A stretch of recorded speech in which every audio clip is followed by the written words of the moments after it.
U.S. City volunteers provide help for residents affected by erupting Mount Kilauea. Taipei City Government provides household water saving services program for residences. Welcome to DaAi Headlines. I'm Siri Su. Thank you for joining us. Mount Kilauea volcano has erupted on Hawaii's largest island, forcing residents to evacuate. There are more than 350 residents staying at the shelter. Tzu Chi Hawaii chapter's volunteers and team members have traveled to Big Island to provide lunch and free clinic at the shelter. After the earthquakes rattled Hawaii's Kilauea volcano, Hawaii's team members and volunteers took the plane to reach Big Island. Their 20 suitcases are filled with aid supplies and medical equipment. Upon learning that the shelter only provides pizza and chili, Tzu Chi volunteers take the initiative to provide delicate vegetarian lunches for the residents.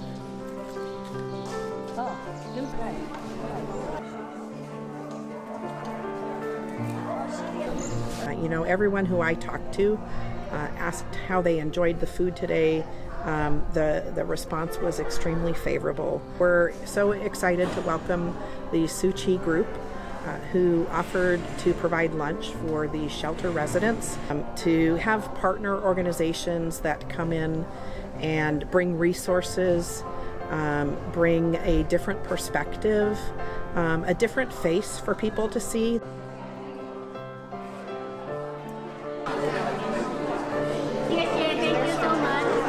I just wanted to express to everybody my thanks for your being here, for your volunteering to look after so many people who are in fragile times.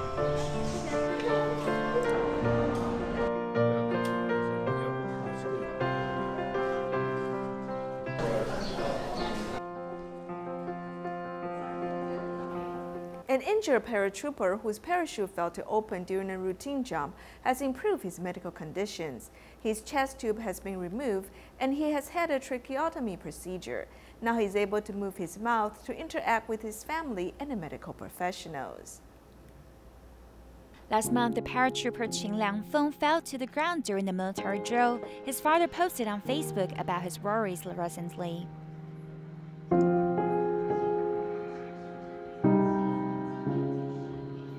Every word shows the love and care from a father for his son. I touched his head and his face and I told him that I'll always be right next to him. I want him to know that he doesn't need to be scared because we can go through this step by step together. Qin Liangfeng's father posted the pictures of the prayer beads and a script of the Buddhist sutra to pray for his son. Tzu Chi volunteers have also been by their side all this time. He said he thought he should adopt the vegetarian diet to pray for his son, and we encouraged him to do so. The medical team evaluated Qin Liangfeng's condition and decided to operate the tracheotomy procedure on May 30th. The hemothorax in his right chest has been healed, while the chest tube has also been removed in the same time. Now he's conscious and the body condition is stable. He can even move his mouth to communicate with his family. With the prayers from everyone, he continues to recover daily. On average, Hualien Tzu Chi Hospital's International Health Service Center takes on around 400 international cases annually. The majority are impoverished families that were referred from international Tzu Chi volunteers. There have been several successful cases, and Tzu Chi would like to expand its services. Do you still remember the little girl, Yang Yu, from Jiangxi, China? At the time, it was a photo message of her wanting to attend school that caught the attention of the Hualien Tzu Chi medical team. Thanks to her being here, everyone is so delighted by her company. The other, Zhen Dagen, through deep brain stimulation, has given him a second chance at life. The other miracle case was Chen Tuanzi, who had one out of the only 2 known cases of congenital knee reflex in the world. She took a trip to Hualien Tzu Chi Hospital and her life completely changed. I have to take all the love I've received during my visits and pass it on to others who need it. I would never forget what everyone has done for me. The unforgettable case of the conjoined twins was also the first multifaceted challenging case for the Hualien Tzu Chi Hospital's International Health Service Center. Since 2001, the International Health Service Center has provided countless medical services to patients. Both from the Ministry of Health and Welfare or a new policy from the government, we hope to have the opportunity to learn from Tzu Chi's medical teams. The Tzu Chi international medical teams are just getting started. They plan to take on more international cases in the near future, not only for the patients to come to Taiwan's Tzu Chi hospitals, but also for the Taiwanese medical staff to go out physically, starting from Southeastern Asia. Today, Taiwan's medical technology is a forerunner on the international stage. Many medical organizations have long been serving overseas in public health education, free clinics, and local medical personnel training classes. The Ministry of Health and Welfare recently presented the International Medical Excellence Awards to 3 individuals and 5 hospitals. The Hualien Tzu Chi Hospital's International Health Service Center has won the 2018 International Medical Excellence Award. It is mainly due to the Tzu Chi Stem Cell Center that was established 25 years ago. Already established 420,000 registered donors. Up until May 2018, a total of 5,000 bone marrow transplants were completed. Within these numbers, around 60% of the cases were multinational, with over 30 countries across 5 continents. We have Asia's largest and most complete online bone marrow donor data bank. Due to the fact that we hold almost all the data of Asians worldwide, even if you are in the United States, most Asians find themselves coming to Taiwan to get a successful match. Hualien Tzu Chi Hospital has the most complete data bank we've seen in the world. Even in comparison with other countries, it is so clear and well organized. When medical care is combined with charity work, we can say that it is a cornerstone in Taiwan's reputation. Chimei Hospital Superintendent Chiu Zongqing has brought over 300 medical personnel to do overseas humanitarian work. Over by the Thai-Myanmar border, they have surgeons but no anesthesiologists. So starting in 2010, we started sending anesthesiologists over to help. Yearly, we did this, and even some dentists and traditional Chinese medicine doctors as well. Historically, Taiwan has received a lot of help from the international community. Today, we can stand on our own 2 feet and start to help others. We can assist in making the world a better place. Taiwan's medical scene is now being recognized on the international stage, not only for sharing advanced technological experiences, but the development of international medical personnel fellowships. This is the beginning of how we can deepen the international humanitarian medical relief networks. Last year, many patients with chronic renal failure ate zhongzi around the Dragon Boat Festival. This has led their health conditions to deteriorate. To prevent this situation from happening again, medical professionals of Taichung Tzu Chi Hospital have issued a ban on eating zhongzi for such patients. 77-year-old Mr. Liu suffers from hypertension, high blood sugar, and high cholesterol. On top of all that, he also has a high level of potassium in his system. He is considered a patient with severe chronic renal failure. We have advised him against eating zhongzi. Before the Dragon Boat Festival arrives, he has already received the ban on eating zhongzi. I will prevent him from eating these foods. The zhongzi that he eats will be a special one. If the patient has a high level of potassium in the blood, they may suffer from irregular heartbeats, which is life-threatening. If the blood contains high level of phosphorus, it may cause itchy skin, kidney deterioration, and even bone lesions. There are 500 kilocalories in one zhongzi, which is equivalent to the calories in 2 bowls of white rice. Of all the ingredients, the dried radish and eye yolk are the highest in sodium and potassium. If peanuts and nuts are added, the food will be high in phosphorus. These foods are a great burden on the kidneys. The Department of Nephrology at the Taichung Tzu Chi Hospital has issued a ban on eating zhongzi for patients with moderate to severe renal failure, as well as those with terminal kidney disease. The patients must make regular appointments, otherwise the medical professionals will not be able to control their health. Life is important. To stay healthy, I have no choice but to cooperate.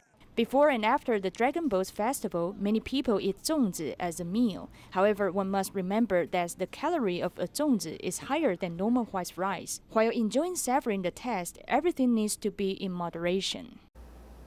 Puli is known for its wonderful environment and producing some of the best water bamboo shoots. This area is also dedicated to protecting the whitefish as farmers try to seek the right ecological balance. Today we visit one farmer who worked with nature to successfully produce a remarkable local product.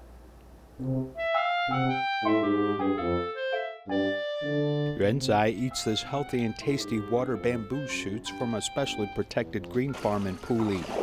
Our current practice is to allow the insects to eat this crop, and what is left over we can use for human consumption. Because these water bamboo shoots are cultivated without pesticides, many snails lay their eggs here. Every year is a little different. These pests are common as you simply need to find a way to control them.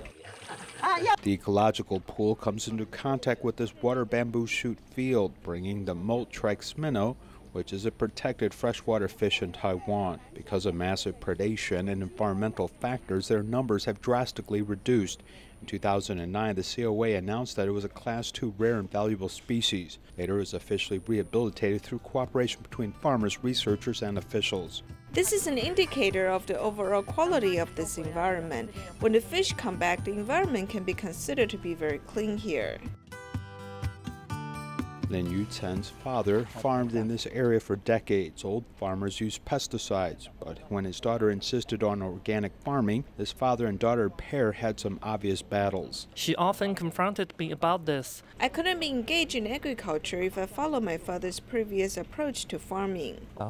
Later, I just said, okay, if we want to do it, I will simply listen to her. Actually, our water bamboo shoots are uglier than others, and the planting and cultivation method is much more difficult. To maintain the tradition planting water bamboo shoots, there was a need to reform traditional practices and move beyond simply valuing output, as Lin Yuchen went step by step to and worked to implement the Soil and Water Conservation Bureau's spirit, and also received a conservation award. Lisan's spirit is important, and it's about having a community of people working and integrating with our nature environment. This change is setting off a major change as ecological teams are working with IT and biotechnology specialists to revive their hometown. Everyone is waking up, and I think that the most touching thing is that everyone in the whole community is waking up. This is the right direction, but it is more difficult, so we have to be more patient. We need to make progress towards organic toxin-free farming.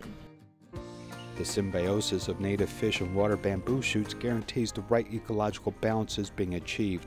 And steadily, this practice also shows that earning a living and earth-friendly farming practices are not mutually exclusive.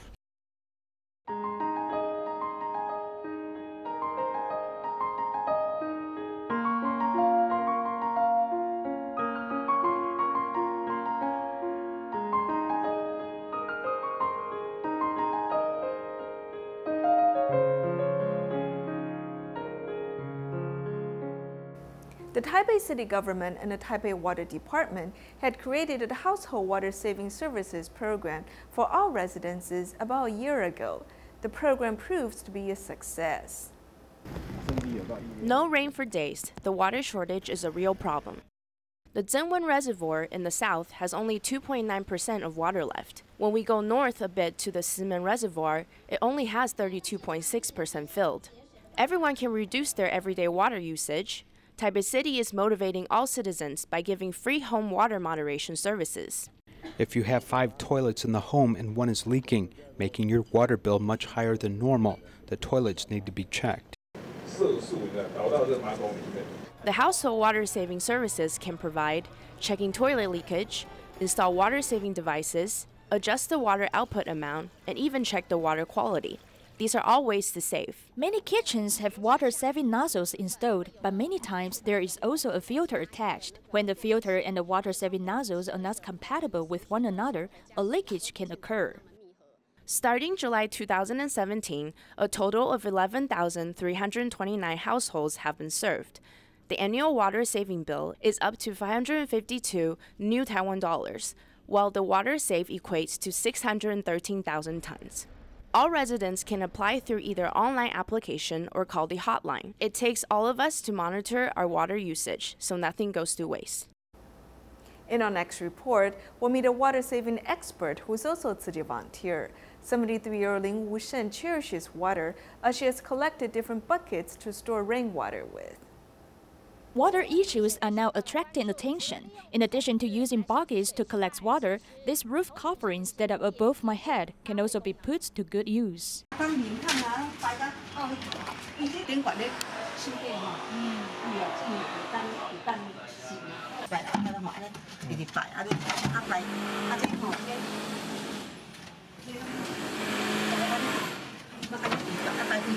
The small alley is where Lin Wushen collects water with hundreds of buckets. On rainy days, she even wears a raincoat to collect water.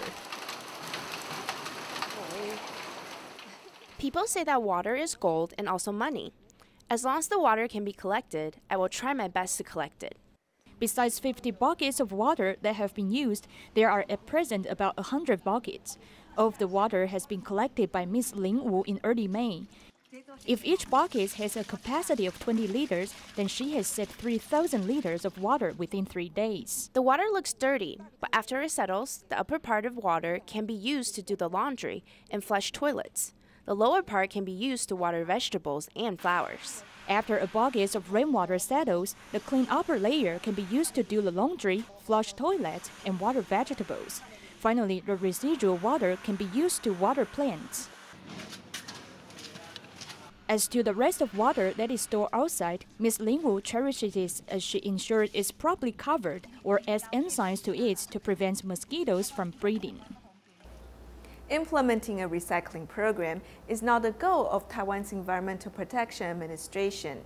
Since 2016, many recycling points have been set up in different communities in Kaohsiung. The residents can exchange their recyclables for daily supplies there.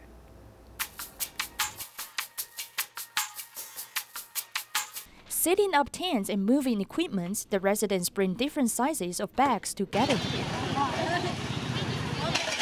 Different categories of recyclables have been collected at the recycling point set up next to the apartment. When compared with the local residents who come here to do recycling every night, the educational purpose of the recycling point means a lot more to us. On the other end, a recycling point has also been set up at the door of the borough head's office. Most of the residents wait to deal with their disposal materials until the recycling truck comes. If the borough head organizes some activities for sorting recyclables, the residents can also use the chance to exchange the supplies they need. After arranging the recyclables at home and bringing them to a specific place at designated time, the residents can get gifts. This is the policy which has been implemented by Kaohsiung's Environmental Protection Bureau since 2016. According to the statistics of the recycled resources in 2016, the resource recovery rate had already reached 47.01%. In 2017, the number of recycling points had increased, and the resource recovery rate had increased to 51.16%. Not only does the amount of recyclables at the recycling points increase, but it also helps raise the residents' environmental awareness. People who did not recycle sort recyclables now. Using various methods to encourage residents to do recycling, the government has put a lot of efforts into increasing the amounts of recyclable resources, as well as inviting people to cherish resources. In our next report, we'll meet teacher Luo Leilei from Shanwei Elementary School in Kaohsiung. To save marine animals affected by plastic trash, she has been inviting her students to clean the beach and the drains in different communities. The teacher of the Shanwei Elementary School used the holiday bringing children to clean drains in the community. After the teacher scooped up a lot of household garbage, the students collected it with the net. There is a lot of trash. It's too bad. It's not good if everyone litters like this. We are cleaning the environment together, which can also educate the students. I hope I can help to protect the environment. I am not worried about the dirty water. Some students come to clean every weekend. There is an alumni who has been doing the cleanup since elementary school. I think it's meaningful to do this. I feel very happy because I can save marine animals. The person who promotes environmental protection to the students is teacher Luo Leilei. Many creatures die one after another. I saw them dying in poor environments or unnatural conditions. They looked lonely and the scene was miserable. I want to do something for them. Teacher Luo has integrated plastic-free activities into her daily life. She has even invited her students to clean the beach regularly, working together to protect the planet's Earth. To promote environmental protection, Nanshan Junior High School in New Taipei City arranged a field trip for teachers and students to learn to store recyclables at the Shuanghe Recycling Station. Students came to the recycling station. Today, this is their classroom. In our classroom, we can only listen to the lecture and weren't able to practice physically. Here we can really practice what we've learned. Stepping out of the classroom, students from Nanshan Junior High School come to Shuanghe Recycling Station to be a volunteer for half a day. The experience had taught them how some of their daily habits can cause heavy burdens to the earth. Usually, I just throw away the plastic bags and PET bottles, and I wouldn't notice where they all go or how they will be processed. Today, when I came to the recycling station, I was shocked by the amount of garbage people litter every day. Under the guidance of volunteers, students have not only learned to store recyclables correctly, they've also vowed to protect the Mother Earth. When at home, I will peel off the plastic paper on the PET bottles first, then sort them correctly. I will save the white space on the paper when recycling paper. This can make the earth a better place and also ease the burden for volunteers at the recycling station. Make doing recycling a habit in everyday life and bring your own reusable utensils and bags when going out. Everyone can love our earth by doing these simple things. Tainan City's renewable energy generation is taking place at 2 floating solar energy plants in Anding District. Annual output is expected to be 8 megawatts of electricity and reduce around 4,500 metric tons of carbon emissions. Near this elevated highway by the Southern Taiwan Science Park are these 2 water collecting ponds operated by the Tainan Water Resources Bureau, which has installed floating solar panels to develop renewable solar energy. This 4.2525 hectares of area is currently the largest water-based solar energy project in Taiwan and can generate 6 megawatts of electricity, and in 1 year achieve about 8 megawatts of electricity. This solar energy equipment was connected to the Taipower grid in April. Since operation started, the amount of electricity generated has exceeded expectations, with an average daily electricity output of more than 22,000 watts, supplying over 2,200 households with electricity. In 1 year, it can reduce some 4,500 tons of carbon emissions when compared to our Tainan Park, that probably reducing carbon emissions for 13 factories. The installation of solar power above these flood control ponds is a win-win situation for the public, as it not only generates extra revenue, but is also helpful in achieving sustainable development that benefits the earth.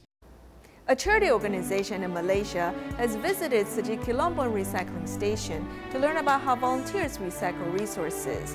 They also hope to work with Tzu Chi in the future to help more people in need. We'll leave you with these images at the end of our program. Thank you for joining us. See you next time.